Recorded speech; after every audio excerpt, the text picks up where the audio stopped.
Good afternoon, folks. This is Fred Campos, owner of DFW Website Designers. It is Wednesday, July the 6th, 2022. This is episode number 426 of your 3 business tips at 3 o'clock in and around 3 minutes.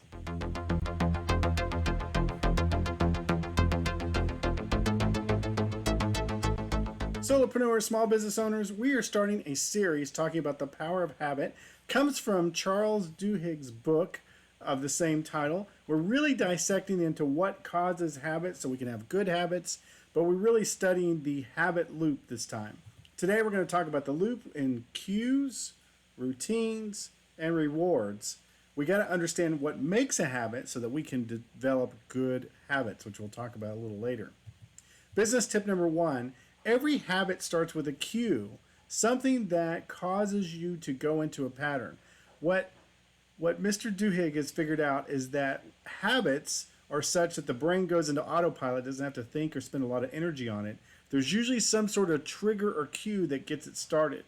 So if you need to work out and want to get into the habit of working out, maybe putting on your shoes would be the cue or the trigger. If you're a smoker, just smelling smoke or taking out of the pack or doing something would start that off. If you're trying to lose weight, you want a habit against hanging out by the donut shop. So what is the first step? Business tip number 1, it is the cue.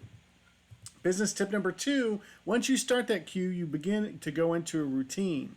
For me, when it's talking about walking, all I had to do is put my shoes on and go out the front door. The amount of time I would do or spend walking or what I would do would be the routine that I would do over and over and over.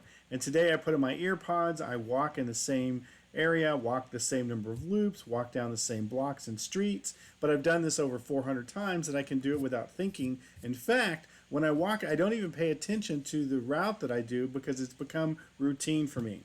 What are the routines that you have that you develop that you unconsciously do without thinking about it? Some of the routines are driving to and from work, so much so that you can get to work and go, hey, did I even stop at that stop sign? Business tip number 3, the reason we do habits is that we do it for a reward. And it's this big circle, this cue, routine, reward. What are the rewards of overeating? What are the rewards of having sugar? What are the good rewards for walking every day? What are the rewards I get by looking at that green success that says I passed my 5,500 steps that I have as a goal, and I've done it more than 400 times in a row? We have to create these rewards for good habits.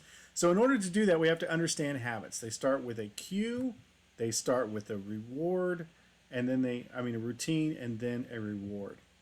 So that's what I'm learning this week. Anything I learn, I throw the fence to you. We're going to use this to dissect and create good habits. I want you to have good habits. So now, go back to sleep.